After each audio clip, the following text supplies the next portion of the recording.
नमस्कार मित्रांनो, महाराष्ट्र येथील भुसावळ तालुका, भुसावळला अटॅच असलेले हे चोरळ गाव आहे. तुम्ही इथे बघू शकता हजारो लाखो क्युसेक पाणी अक्षरशः वाहून चाललेलं आहे. तुम्ही शेवटी बघू शकता बघा, एक बंधारा दिसतोय, सिमेंट बंधारा फुटलेला आहे आणि हे पाणी खेडीकडून म्हणजे चोरवड खेडी हे दोन कनेक्टेड गाव आहेत. खेडीकडून हे पाणी वाहत येत आहे. बघा तुम्ही बघू शकता लाखो क्युसेक पाणी गेल्या 24 तासात इथून वाहून गेलेले आहे. एक बंधारा तुटलेला सिमेंटचा, तो बंधारा साधा प्रशासकीय स्तरावर रिपेअर होऊ शकला नाही. त्याच प्रकारे तुम्ही इकडे बघू शकता उजव्या हाताला हे झाडं जे दिसतात त्याच्या मागे सबस्टेशन आहे. हे बघू शकता तुम्ही बघा, या झाडांच्या मागे सबस्टेशन आहे, चोरड येथील सबस्टेशन आहे. या झाडांच्या पलीकडनं चोरड गाव आहे. त्या चोरड गावातनं देखील एक नदी वाहत येते.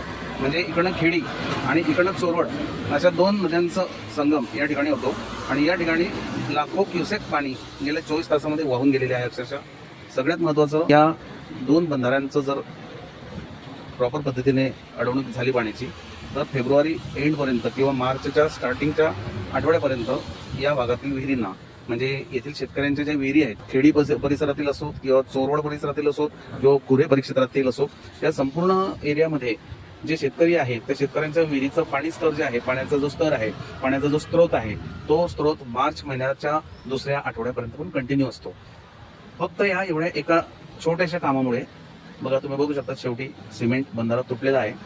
त्याच्या पुढे पण बरेचसे सिमेंट बंधारे आहेत, त्यांची पण तीच परिस्थिती आहे.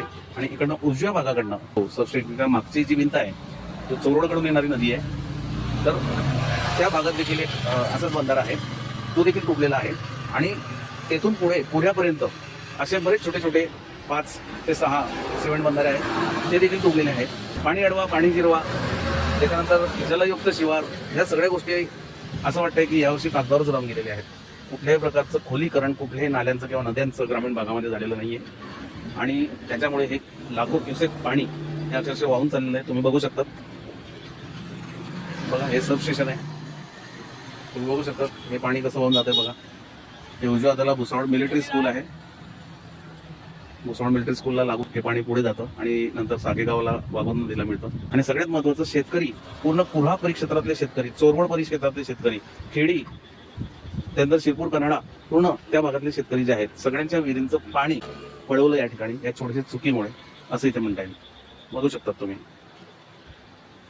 हजारो एकर शेती, एवढ्या पाण्यामध्ये हजारो एकर शेतीचं सिंचन विहिरीच्या पाण्याच्या माध्यमातून झालं असतं, पण इथे तुम्ही बघू शकता हजारो क्युसेक पाणी वाहून चाललेलं आहे बघा.